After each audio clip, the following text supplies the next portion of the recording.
Welcome back, Wolfpack. Verlis here, and that's right, it's Berto. Oh man, it's always fun to see Berto in Fan Friday's long time Pokemon friend. One of the first competitive Pokemon buddies I've ever had. And here's the thing. Backstory about Berto is he loves using first generation only teams, and I'm always surprised at what he cooks up. So looks like he even snuck it in. I wonder if he would expect me to notice that or even remember. But yeah, this is going to be quite some fun. Okay, Aerodactyl and Vileplume with the Nidoking. Look you do. I mean, Berto keeps innovating all the way up until the 6th generation with first generation Pokemon. That's going to be the Aerodactyl. Are we going to see the immediate Mega?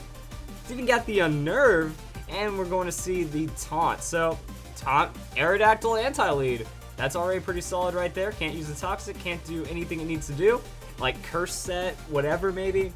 And that's going to be a switch out into the Dragonite. And Aerodactyl's got a Rock Slide ready, so that's going to be pretty bad right there. Yeah, there goes Multiscale. Dragonite's in a... Oh no, is that going to be the 2-hit KO conversion right there? Is it enough damage? Oh, and that's why I love the Aerodactyl. Yes, I feel like this Pokemon can do well, has a potential. And alrighty then, that's going to be the Tyranitar coming in. Aerodactyl I don't think has anything to stop the Tyranitar. Maybe you throw out the Taunt just in case there's the Dragon Dance, slow it down a bit. We'll see though. We'll see what's going on right now. That's Sandstorm. Aerodactyl doesn't really get hurt too much by it, and there's just going to be the Earthquake from the Aerodactyl right there. But Mega Tyranitar is pretty Mega Tyranitar is pretty beefy. Aerodactyl does avoid the attack. That's going to be an Earthquake from the Aerodactyl once again. I mean, this thing's still putting out good damage. Like, Tyranitar doesn't accept damage as an option.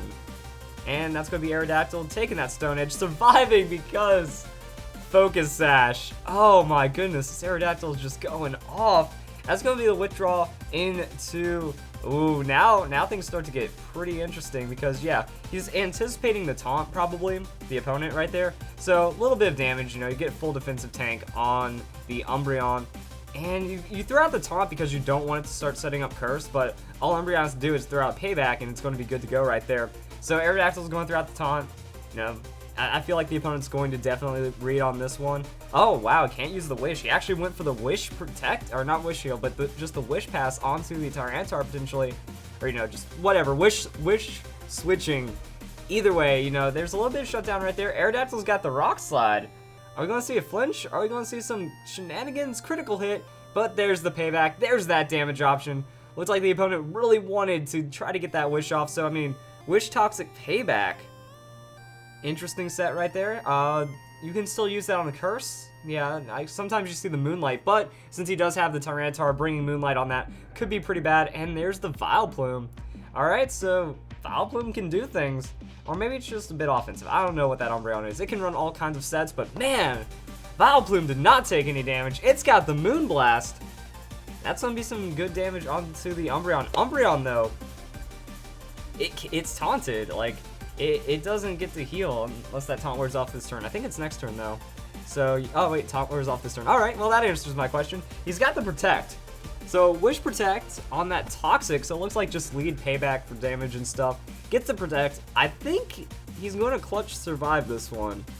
After that Moonblast, will it be enough? There's the Black Sludge as well. So, Vileplume being pretty tanky. Moonblast, yeah, he's going to go for the Wish. Let's do the Survive and then get the Detect. And we're going to see some fun stuff. So there's Moonblast. Are we going to see enough damage? No, the Umbreon's going to just survive. Alright, that's good. That's actually pretty good, because that means this battle is not going to be 3 minutes long. And you guys get to see some interesting fallout from whatever happens. So the Umbreon's going to try to come back into this one. But honestly, the opponent has no reason to do this. The opponent has... zero win condition in every sense. We already saw Payback does nothing. We know that Tyranitar is one hit from dead on that Moonblast and Sludge Bomb, so it looks like switching up the strats from Berto. You know, if he's going to stall it out, we need to neutralize that leftovers right there, and that only means getting him poisoned from that Sludge Bomb. So there's the Payback damage. I mean, and Vileplume's a poison type, so he can't get Toxic as well. I mean, there's the Effect Spore. Oh, now he's asleep. If he stays asleep long enough, we can make some work happen. So yeah, Giga Draining onto him, just getting a little bit of damage, healing up the full. Is Berto trying to drag this battle out now? Just eat up his time because he knows he's winning even though the opponent's trying to eat up Berto's time? It's like, that's... I don't know, I guess, you know, you could Moonblast, you could just throw out the damage. Either way, the Wish was coming. But that's the position we're in right now. The opponent's just gotta Wish Protect it. Someone's running out of PP somewhere. For some reason, he's using Detect instead of Protect. And Detect, I believe, has less PP. But the Moonblast also has a good amount of PP, but will eventually run out. But I guess that's another reason for Berto to be switching it up. You know, once you get that Poison, that could be pretty nice. And there's the Wish. So yeah, the opponent just going for only Wish. And man, these kind of people kind of annoy me a bit because there's absolutely no win condition. The only damaging move, the only offensive option that Umbreon has right now does like 20, yeah, it does like 20 health. It does almost less than 10%. So there's the Tyranitar, and I mean, the Sandstream's gonna come up, and that really only hurts the Umbreon a bit by neutralizing that, the leftovers. But yeah, there's sand damage. Oh wait, there's the Wish. Alright, so he finally got the Wish switch right there, and Vileplume went for the Protect on an unfortunate time, so wow, the opponent actually gets the read, and that's going to be the Stone Edge. So Stone Edge does good damage right there. There's the Moonblast. Oh boy. It looks like, yeah, that might not do it in the end, because that sand is going to boost Tyranitar's special defense right there. Black Sludge going to kind of cancel out the sand damage, and Tyranitar is going to go for the Crunch, taking the safer option, because if Stone Edge misses, that could be absolutely devastating. Crunch isn't going to be enough to finish off Vileplume. Giga Drain, though, the stab damage comes in super effective, and it does a nice little hit right there, but that's going to be, you know, the trade damage right there, so Sandstorm into the Black Sludge. Tyranitar is back low again, and that's kind of it. So Vileplume switches out. Switching out the Vileplume, interesting call into the Nidoking. So it looks like Nidoking wants some action right now. That's into the Crunch, so Nidoking going to take up the Crunch pretty well. And I'd imagine offensive, so you just outspeed Tyranitar, you outspeed everything, go for the win. There's the Earth Power on to the Tyranitar. And it is a good call switching out the Vileplume, because at least you know it's going to be able to do something against the Umbreon in like the worst case scenario. Also, the dual Poison is going to make this Toxic strat just not work at all. So there's Tyranitar with the Earth Power. A little bit of damage right there. The payback on to, oh, not Tyranitar, there's Nidoking with the Earth Power. And then the payback is going to be enough to finish off the Nidoking. But yeah, now it's back to the old Vileplume shenanigans right there. Leftover is going to restore, and there's Vileplume. So 38, we know it can survive the payback. Unless payback crits right here, which would be the most heartbreaking thing ever.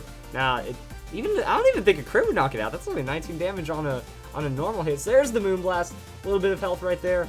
And what happens now? Like, that's Leftover's heal. If he goes for the Wish, he still dies. So yeah, he went for the damage, got greedy, and it was enough to finish it off. But again, he didn't have a chance to win anyways. So going to outspeed with the payback, going to do like no damage, and then Vileplume's going to Moonblast for the win. I would say that that's a pretty entertaining battle. I mean, we got to see cool stuff. We got to see Vileplume outstall the Umbreon. A little bit of misplay on that Protect, I would say, from Berto. But then it still did good amounts of damage to the Mega Tyranitar, and Aerodactyl was an absolute beast. I loved everything that Aerodactyl did in that battle. Showed a lot of damage potential and just a lot of cool stuff overall. So if you guys enjoyed this video, this battle from Berto, and I hope to see you guys in the next Fan Fridays coming up in a bit.